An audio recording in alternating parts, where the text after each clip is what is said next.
어렵고 힘든 가운데 예배를 사모해서 오신 여러분들에게 하나님의 은혜가 충만히 내릴 것입니다.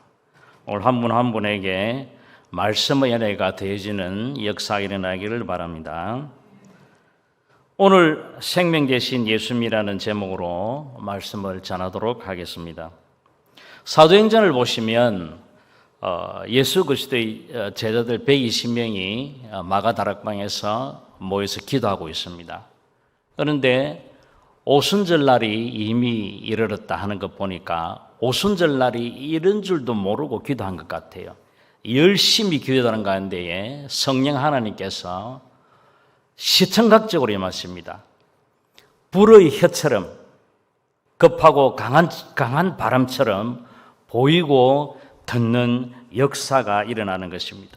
그리고 그 이후로 사도행전을 계속 보면 성령 하나님께서 어떻게 역사하시는지 상세하게 나와 있습니다. 그래서 혹 사도행전을 성령전이라고도 할 수가 있습니다.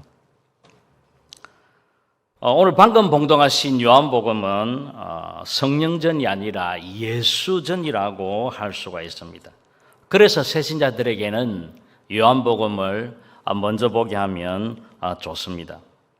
이 요한복음에는 특이하게도 예수님께서 계속 나는 무엇이다라고 7가지로 자기 증명, 자기 비유를 하십니다. 만약에 일반 사람들이 내가 무엇다 하고 이야기를 하면 조금 이상한 사람이지요. 그런데 우리는 예수 그리스도가 예수님께서 본인이 그렇게 말씀하시니까 거기에 저희들은 위대함이 있는 것입니다. 첫째로 예수 그리스도께서는 나는 생명의 떡이라 라고 말씀하십니다. 우리 창원 발림교회처럼 떡이 많이 나오는 교회는 정말 드뭅니다. 돌아서면 떡이 나오고 돌아서면 떡이 웬 떡이야 이렇게 하고 잘 먹었습니다. 우리 교회에 가장 맞는 것 같은 말씀인 것 같기도 합니다. 두 번째로 예수 그리스도께서는 나는 세상의 빛이라고 말씀하십니다. 예수 그리스도 그 빛이 우리 속에 들어올 때에 우리는 얼마나 우리가 엄습하고 우리 속에 죄가 많은가를 깨닫게 됩니다. 그러므로 그 빛이 예수 그리스도의 그 빛이 우리에게 들어올 때는 우리가 이 세상 어둠에 다니지 않는 것입니다. 그리고 세 번째로 예수 그리스도께서는 나는 양의 문이라 라고 합니다. 예수 그리스도로만 우리가 구원을 받을 수 있기 때문입니다. 그리고 네 번째로 나는 선한 목자라 그렇게 이야기합니다. 이 세상에 옛날이나 현재나 이 세상에 자기가 현자라고 이야기하고 이야기한 사람이 너무나 많지만 그러나 예수 그리스도 외에는 다 가짜라는 것입니다. 그리고 다섯 번째로 나는 부활이요 생명이니라고 말씀하십니다. 부활, 생명 같은 말입니다. 여섯 번째로는 내가 곧 길이요 진리요 생명이니라고 말씀하시고 드디어 일곱 번째로는 나는 포도나무요 너희는 가지니라고 말씀하십니다. 그것은 예수 그리스도 옆에 우리들이 꼭 붙어 있어야 된다는 것입니다. 그런데 신기한 게 이 7번의 자기 증명 가운데에 생명이라는 단어는 3번이나 언급이 됩니다. 오늘 요한복음 12장 25절 외우기도 쉽지요. 12월 25일 무슨 날이죠? 성탄절. 다들 모르시는가 봐요. 12월 25일 외우기가 쉽습니다. 이 25절에도 2번의 생명과 또 다른 한 번의 영생이라는 단어가 나옵니다. 한 구절에 3번이나 똑같은 이 생명이 기록될 정도 같으면 얼마나 이 생명이 우리에게 중요한지를 나타낸다는 것입니다. 요한복음 전체에도 이 생명이라는 단어가 총 39회나 등장합니다. 하나님께서는 그리고 또 요한복음의 기록 목적을 말씀하십니다. 요한복음 20장 31절인데요. 한번 띄워줄 수 있습니까? 오직 이것을 기록함은 너희로 예수께서 하나님의 아들 그리스도이심을 믿게 하려 하며 또 너희로 믿고 그 이름을 힘입어 무엇을 얻으려고 한다고요? 생명을. 제가 전도사님에게 좀 부탁을 했더만 생명을 좀 크게 해놔, 그죠? 정답을 이야기해놨습니다. 생명을 얻게 하기 위해서 하나님께서는 요한복음을 기록하셨다고 그렇게 말씀하십니다. 그리스도를 믿고 그를 힘입어서 중요한 생명을 얻기 위해서 요한복음을 기록했다라고 말씀하십니다. 본문 25절 다시 한번 볼까요? 자기의 생명을 본문 25절입니다. 12장 25절. 자기의 생명을 사랑하는 자는 잃어버릴 것이요, 이 세상에서 다 같이 읽읍시다. 자기의 생명을 미워하는 자는 영생하도록 보존하리라 말씀하십니다. 앞에 두 번의 생명이 나오고 마지막에 한 번 영생이라고 나옵니다. 이 말씀이 나오게 된 배경을 보시면 참 은혜가 됩니다. 오늘 본문 말씀 12장이면 앞에는 뭐죠? 11장에는 나사로의 죽음과 부활이 나옵니다. 그리고 요한복음 13장부터 17장까지 여러분들 집사님 잘 전하면 모르겠지만 잘 적으시는데 잘 적으십시오. 아우 은혜가 됩니다. 13장부터 17장까지는 예수 그리스도께서 십자가상에 달리시기 전날, 하루 전날 밤을 쫙 기록해놨기 때문에 여러분 특히 그 부분을 보시면 참 많은 은혜가 되는 것입니다.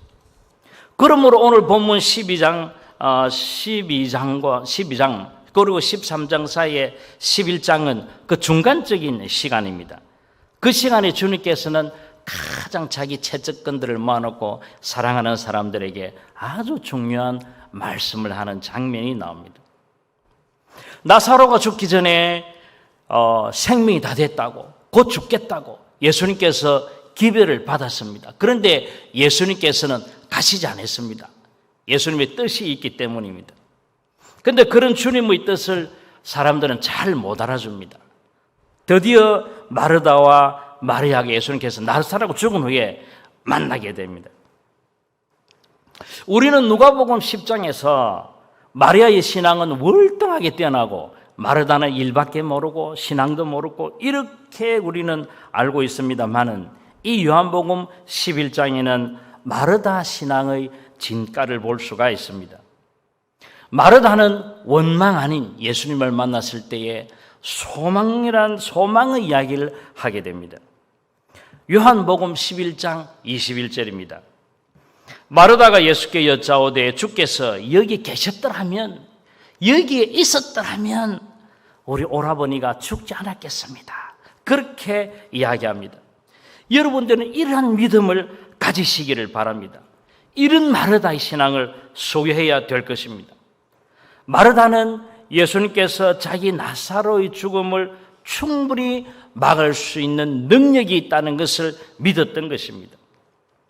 예수님께서는 그 속에 생명 대신 영생을 소유하고 계십니다. 예수 그리스도를 믿는 우리들에게도 그 영생을 허락하시는 것입니다. 마르다의 고백이 우리들의 고백이 되어야 될 줄 믿습니다. 사랑하는 성도 여러분, 예수님의 그 능력을 끝까지 믿고 나아가시기를 바랍니다. 예수님께서는 영원한 생명에 관한 이야기를 11장에서 하십니다. 그 유명한 말씀, 내가 곧 부활이요 생명이다라고 그렇게 말씀을 하셨던 것입니다. 사랑하는 성도 여러분, 여러분은 그 생명 되신 예수님을 영접 다 하셨죠? 영접하셨으면 한 번 더 하면 하시기 바랍니다. 안 하시는 분은 없네요. 이미 예수님을 마음속에 영접하신 분들은 생명이 있고 영생에 대한 소망을 가지고 살아가는 것입니다. 한 생명이 온 천하보다도 귀하다고 했습니다. 그 귀한 생명을 다시 한번 확인하는 시간이 되시기를 주님의 이름으로 축원드립니다. 이 세상의 생명을 가진 누구든지 하나님을 모른다, 예수님을 모른다고 핑계치 되지 못합니다. 그것은 이미 창조 때부터 하나님께서는 모든 만물 속에 깃드시기 때문입니다. 그런데 여러분, 이런 예수님을 영접하고도 우리가 살다가 보면 힘든 일도 생길 수가 있습니다. 어떤 경우에는 해석이 되지 않는 경우도 있습니다. 왜 내게 이런 일이 벌어졌을까? 왜 이렇지? 하고 마음이 무너질 때가 있습니다. 이런 어떤 경우에는요, 신앙 상담을 받아보면 제가 대답조차도 못하겠습니다. 왜 이렇게 어려운 일이 일어났을까? 목사인 저도 대답을 잘 못할 때가 있습니다.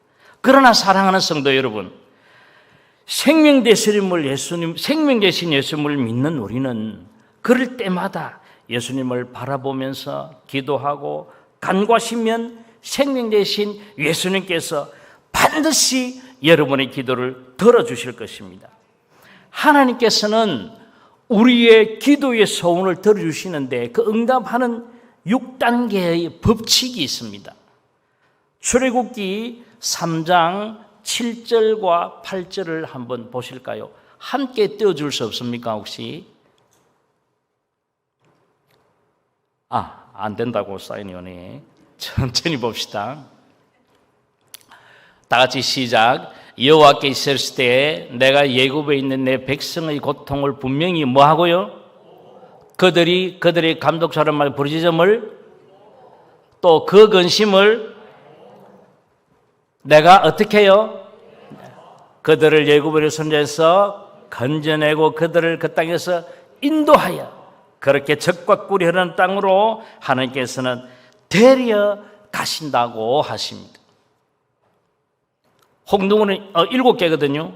근데 7단계, 근데 6번과 7번째는 다 똑같은 말입니다. 그래서 제가 6단계라고 한 것입니다. 그러므로 사랑하는 성도 여러분, 첫 번째가 하나님께서는 우리의 고통을 보신다는 것입니다.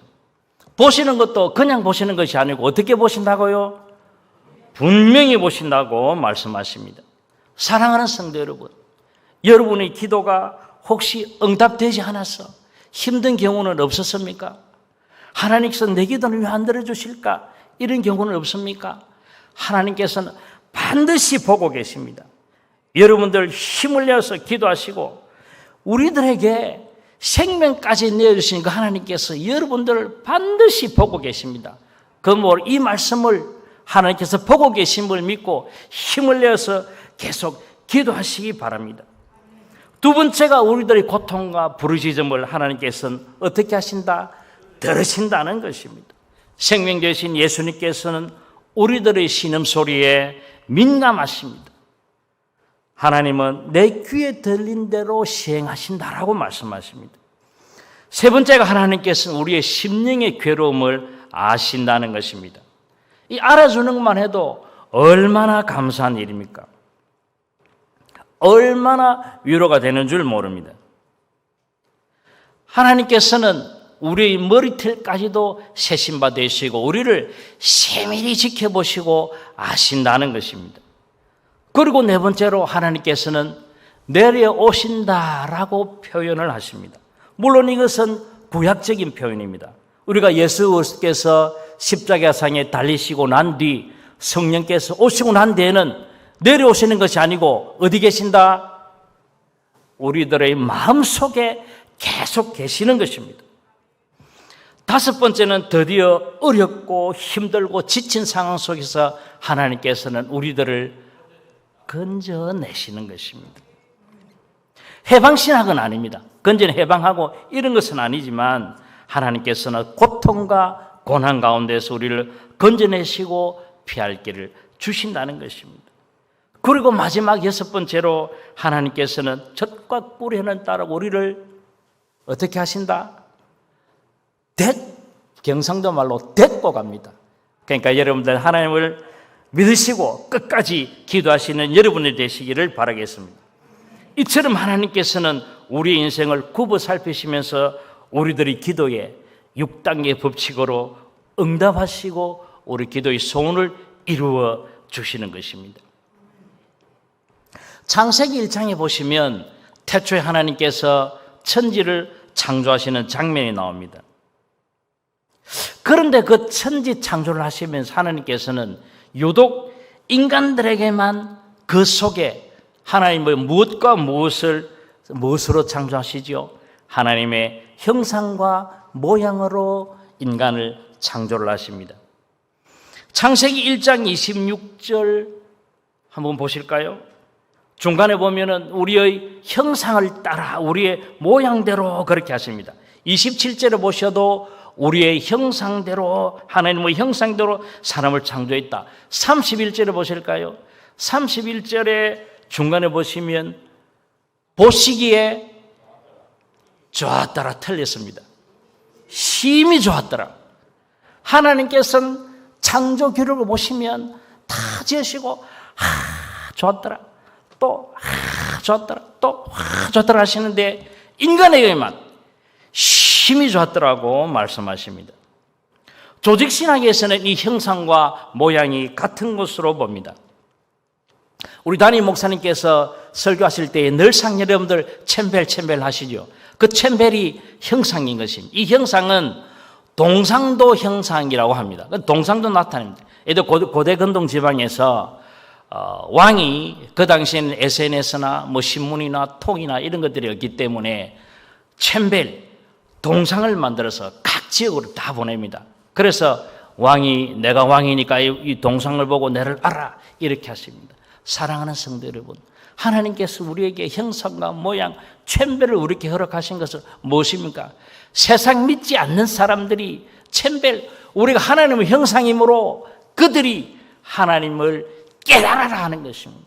동상을 보고 그 왕을 알듯이 우리를 보고 우리가 그들에게 믿지 않는 사람들에게 하나님을 전파하고 전도해야 된다는 것입니다.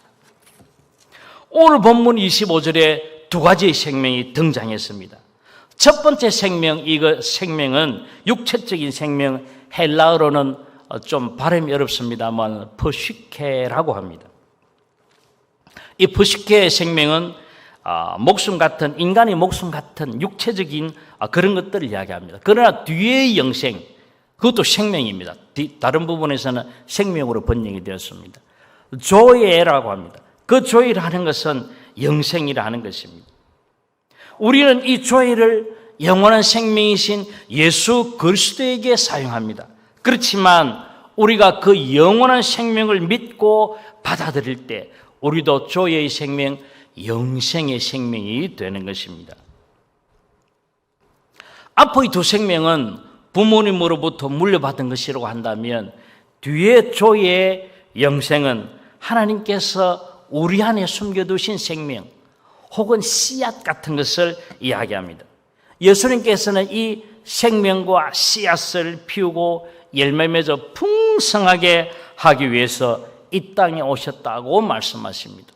요한복음 10장 10절에 보시면 나는 양으로 생명을 얻게 하고 더 풍성하게 얻게 하려는 것이다라고 말씀하시는 것입니다.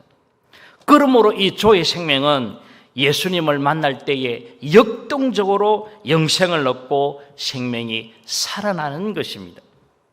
이 생명이 있으면 어떠한 형편이나 어떠한 힘든 상황 속에서도 능히 이길 수 있는 힘이 되는 것입니다. 그것이 조의 영생의 힘인 것입니다. 고린도후서에서는 바울이 이야기했지만 누가 이야기하는 것이죠? 자꾸 우리는 이상하게 바울은 하나님 비슷하게 나오는데 절대 그렇지 않습니다. 바울이 기록했지만 하나님께서 기록했습니다. 우리 고린도후서 4장 7절부터 10절 말씀을 한번 보실까요? 이 보배가 우리는 생명으로 번역할 수 있습니다. 우리가 생명을 한번 읽어봅시다. 우리가 이 생명을 질그릇에 가졌으니 이는 심히 큰 능력은 하나님께 있고 우리에게 있지 아니함을 알게 하려 함이라. 우리가 사방으로 여삼을 쌓이지도 아니하며 답답한 일을 당하여도 박해를 받아도 버림받지 아니하며 거꾸림을 당하여도 아니하고 우리가 항상 예수의 죽음을 짊어지면 예수의 생명 조예가 우리 몸에 나타나게 하려 함이라 라고 나옵니다. 이미 지나가신 여러분들은 모를 건데 8절과 9절에 우리가 몇 번을 당하는지 아십니까? 총 4번을 당합니다. 우겨싸임을 당하고 답답한 일을 당하고 박해를 당하고 그 꾸림을 당합니다. 당하고 또 당하고 또 당해도 우리는 무엇이 있기 때문에? 예수의 생명이 있기 때문에 우리는 그 상황 가운데서도 우리는 영생에 대한 소망을 가지고 살아갈 수 있는 것입니다. 요한복음이 전하는 신앙의 본질은 이 부식의 생명이 있지 않고 조예의 영생의 생명에 있는 것입니다. 이 영생은 우리를 살리고 우리를 풍성케 하는 신앙을 가지게 됩니다. 우리는 이 예수 그리스도 생명의 떡이요 부활이요 생명이신 참 그리스도를 만날 때에 우리는 영생으로 살아갈 수 있는 것입니다. 그렇게 될 때 죽었던 뼈들이, 에스겔에서 말하는 마른 뼈들이 살아나는 것입니다. 우리 에스겔서 37장 4절, 5절, 10절을 한번 볼까요? 에스겔서 37장 4절에는 이렇게 나옵니다. 너희 마른 뼈들아 여호와의 말씀을 들을지어다.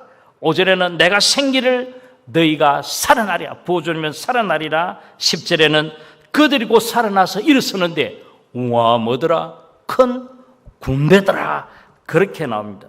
그러므로 우리는 생명 대신 예수 그리스도와 함께 살면 마른 뼈들이 살아 움직이는 군대가 되는 것 같이, 마른 뼈같이 해골 같은 우리들에게도 생명으로 군대로 살아나는 것입니다. 본문 요한복음 5장 24절에 보시면요, 내가 진실로 진실로 너에게 이르노니 내 말을 듣고 또 나 보내신 이를 믿는 자는 무엇을 얻었고 영생을 얻었고 심판에 이르지 않으니 사망에서 생명으로 옮겼느니라 라고 말씀하십니다. 오늘 또 본문 12장 26절을 보시면요, 우리는 생명 되신 예수님을 따라야 합니다. 26절에 보시면 이렇게 나옵니다. 사람들이 나를 섬기려면 나를 따르라. 팔로미 이렇게 하십니다. 우리가 예수님을 따른다는 것은 무엇을 이야기하겠습니까? 예수님을 따른다는 것은 이때까지 살아온 내 삶의 모든 것들, 내 마음대로 살아온 내 삶의 모든 방식들을 철저하게 예수 그리스도로 변화시키는 것입니다. 며칠 전에도 저는 집사람하고 이런 이야기를 했습니다. 여보, 우리 이래 살아가 되겠나? 우리 좀 더 기도하고 좀 더 말씀 더 열심히 보자. 이 이야기한 것이 바로 며칠 전입니다. 여러분들의 최대 관심사는 무엇입니까? 주식입니까? 최대의 목표치는 무엇입니까? 취미는 무엇입니까? 청년들이 직업 선택의 기준은 있으십니까? 여러분들 혼자 있을 때에 여러분들의 습관은 어떻습니까? 혼자 있을 때 여러분들 성경파이십니까? 아니면 기도파입니까? 아니면 드라마파이십니까? 예수님을 따른다는 것은 예수님께서 자기 자신을 죽이고 가신 그 길을 따라간다는 것을 의미합니다. 그 길은요, 세상의 권력과 명예의 길이 아니고 겸손과 죽음의 길이라는 것입니다. 예수님께서 행하시는 모든 길은 오직 하나님의 영광을 위한 것이었습니다. 생명 되신 예수님을 따를 때 나의 생명을 사랑하지 않고 미워하는 것, 그것이 우리가 하나님의 영광을 위하여서 살아간다는 것입니다. 이것은 우리에게 어떠한 즐거움이나 미래가 보장이 안 된다는 그런 의미는 아닙니다. 그 세상적인 어떤 학력보다는 우리가 하는 모든 일은 생명 대신 예수님을 위하여서 해야 된다는 것입니다. 그렇게 될 때에 생명 대신 예수님께서 여러분들을 존귀하게 하실 것입니다. 이것이 우리가 생명 대신 예수님을 팔로우, 따라가는 것입니다. 예수 그리스도를 믿고 따르면 사망에서 생명으로 옮겨지고 우리는 그 믿음으로 살아가는 것입니다.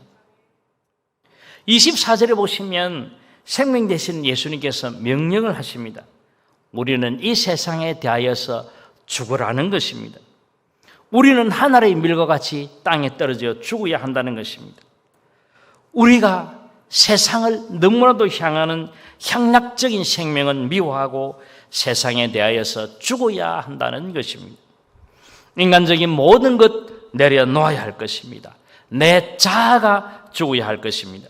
하늘의 밀알이 떨어져서 열매를 맺듯이 내 자신이 죽어야 열매를, 생명의, 성령의 법이, 성령의 역사가 살아난다는 것입니다.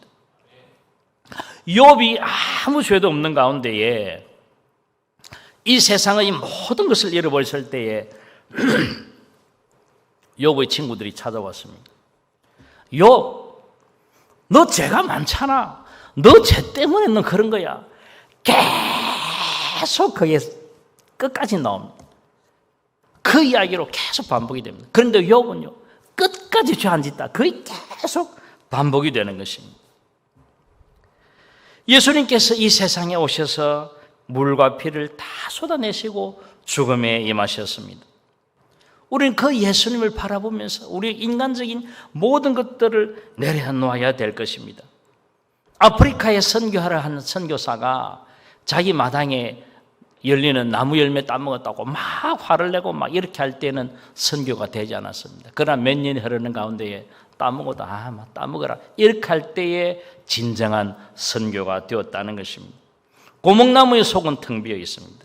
그것처럼 우리는 우리의 자아를 죽일 때에 진정으로 주님께서 역사하신 예수 그리스도께서 십자가상에서 퍼시케의 생명을 내려놓고 우리에게 영원한 조의 생명을 허락하는 그것을 믿는 우리에게는 진정한 조의 생명 허락이 되는 것입니다. 어떤 운동이든지 운동할 때는 모든 힘을 빼야 됩니다. 샌드백을 두드릴 때도 그렇고 낙법할 때도 그렇고 심지어 수영할 때도 모든 몸의 힘을 빼야 됩니다. 내 자신이 죽을 때 비로소 생명 내신 예수 그리스도 그 영생이 우리 속에 역사하시는 것입니다. 마지막으로 우리는 생명 대신 예수님을 바라보면서 우리는 영생의 소망을 두고 살아야 할 것입니다. 예수님께서 십자가상에 달리심으로써 우리에게 영원한 생명이 허락이 되는 것입니다. 그 생명 대신 예수님을 영접했으니 그 결과로 우리는 영원한 생명을 가지게 되는 것입니다. 결론입니다. 교사 이야기입니다. 1638년 스코틀랜드에서는 언약도라는 우리 똑같은 장로교 교인들이 있었습니다. 그 당시에 스코틀랜드에서는 종교 탄압이 너무나도 심했습니다. 가정예배도 금지, 목회자들 설교 금지, 야외 전도나 야외 집회나 모든 것들 다 금지하고 반역죄로 다스렸습니다. 그러나 진정한 예배를 사모하는 언약도들은 목숨을 걸고 하나님 앞에 예배를 드렸습니다. 복음도 전거했습니다. 그 결과로 기록상으로 18,000명이 목숨을 잃었습니다. 기록되지 않은 사람들은 얼마나 더 많겠습니까? 그들은 지붕이 있는 감옥에 수용이 되었습니다. 도망을 충분히 갈 수 있었습니다. 그러나 그들은 목숨을 내놓고 이 세상의 목숨을 미워하고 하나님의 영생을 사랑하여서 그들은 한 명도 도망가지 않고 쥐가 다니는데 섭한 가운데 비를 마운데 그들은 헐벗고 굶주린 가운데에 그들은 하나님께 목숨을 바쳤던 것입니다. 사랑하는 성도 여러분, 오늘날 우리는 어떻습니까? 우리는 이 한갓 육체적인 욕심에 너무 집착하는 것은 아닙니까? 목숨 걸고 예배를 사모해야 될 것입니다. 이 세상 생명을 사랑하지 않고 영원한 생명, 주의 영생을 사모해야 될 것입니다. 여러분들은 이 생명 대신 예수님을 누리시기를 바라십니까? 바라시면 아멘 하시기 바랍니다. 저는 이 생명 대신 예수님을 다른 분들과 함께 누리시는 성도님들이 되시기를 바라겠습니다. 11월에 여러분들 무슨 주일이 있죠? 장로님도 말씀하시는데 총동원전도 주일이 있습니다. 이 생명 대신 예수님을 함께 누리실 여러분들 기도하시고 그런 태신자를 달라고 새신자를 달라고 내가 이 생명을 예수님의 생명을 그 생명에 넣을 수 있는 그 사람을 달라고 여러분들을 기도합시다. 우리는 때를 얻든지 못 얻든지 주 예수 그리스도의 생명 되신 예수 그리스도를 전파하면서 살아야 될 것입니다. 마지막으로 성경 한 구절 보고 설교를 마치겠습니다. 신명기 30장 19절입니다. 다 같이 시작. 내가 오늘 하늘과 땅을 불러 너희에게 증거를 삼노라. 내가 생명과 사망과 복과 저주를 내 앞에 두었은즉 너와 내 자손이 살기 위하여 무엇을 택하고요? 내리지 마십시오. 잘 보십시오. 사랑하는 성도 여러분, 무엇과 무엇을 선택하지 말아야 합니까? 사망과 저주를 선택하지 말고 무엇과 무엇을 선택하라 합니까?